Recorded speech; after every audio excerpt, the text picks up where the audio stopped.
What's up mga quiz, mga atis? Welcome back sa aking channel. This is Quiz Alan. At ngayong araw, meron tayong bagong video papanoorin galing sa ABS-CBN Entertainment. At ito yung duet ni Regine Velasquez at Casey Dandingan ng song na Dadalhin. At ito ay pinarform nila sa ASAP Natin To. So I think ginawa to June 13. Matagal na pala. Ilang months na. Isang month na. Yun, month.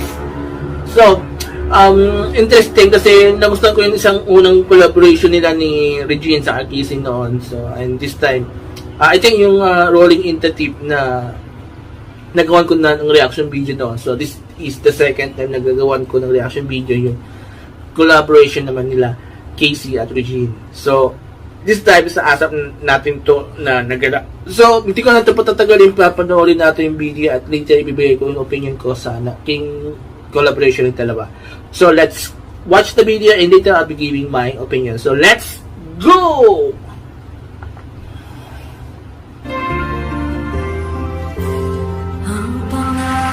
Smart favorito ang kanta to. Ni Regine at sino man.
Okay, dahil ko napunta natin yung duet performance ni Regine Velasquez at Casey Dandingan ng song na Dadalhin, at ito ay ginawa nila, pinarform nila sa ASAP Natin To ng ABS-CBN Entertainment.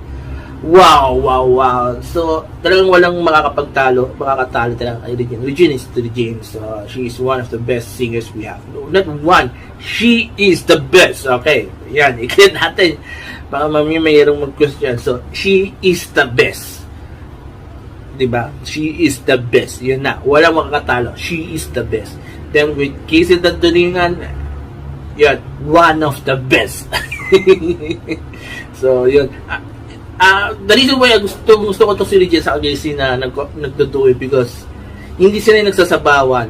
Alam natin na yung range ng boses ni Regine and alam natin yung range ng boses ni Casey. And they tried to yung mag-jive, yung magtugma yung boses nila na hindi nagsasapawan, hindi nagtataasan. Kasi marami but mayroon alam tayong ilang singers na ganyan na if they do duet with others, nagkikipag-bagalingan. Yung parang they wanted to be on top, diba, of other singers. And but kaya minsan nakakabagot yung ganun panoorin, diba?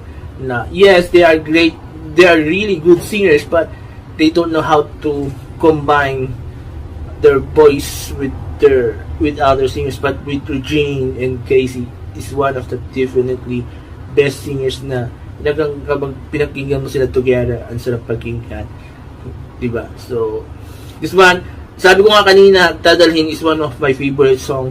So not only of Regine, but as a whole, general, na one of my favorite songs. And alam natin gawa ni Ogie Alcacid to. So Ogie is one of the best writers when it comes to this kind of songs, yung mga ballad, mga love story songs, diba? Mga heartbreak songs, diba? So yan. So again, gusto ko tong performance nila, and I hope sana they will do it more often, diba? Kasi nakakatuwa silang panoorin, ang sarap sa pahinga, ang sarap pakinggan. Yung parang kahit higagan na lang dyan sa tabi, pakinggan mo sila, hindi ko mag-worry na mayroong magsasapawan, di ba? Because yung combination ng boses niya ang ganda. So yun. So Regine, Casey, good job. You gave us another wonderful performance, di ba? So yun. So love it. Yeah, binigay ko na lahat. So, yun, there you go. So, kung nagustuhan nyo yung performance video ni Regine and Casey ng song na Dadalhin Kita, o Dadalhin, ba't ko nilalagay ng kita? It's just simply Dadalhin. Please, mag-comment kayo sa baba. At kung nagustuhan nyo naman yung binigay kong opinion ko regarding this performance, mag-comment kayo sa baba at I will read all your comments. At kung meron din kayong gustong i-share, i-suggest, or request, mag-comment pa rin kayo sa baba at I will again, read all your comments and I will try to reply and answer back everything you want to know or you want to get answers from me. So, there you go. So, maraming salamat guys for watching this video. Before I end this video, please don't forget these warnings while watching my videos. Comment, like, share, and subscribe to my channel. The Alan Ski Show, Lagay Alan Borja, and Browdy Bromdy Vlogs. So, thank you very much again. Bye-bye.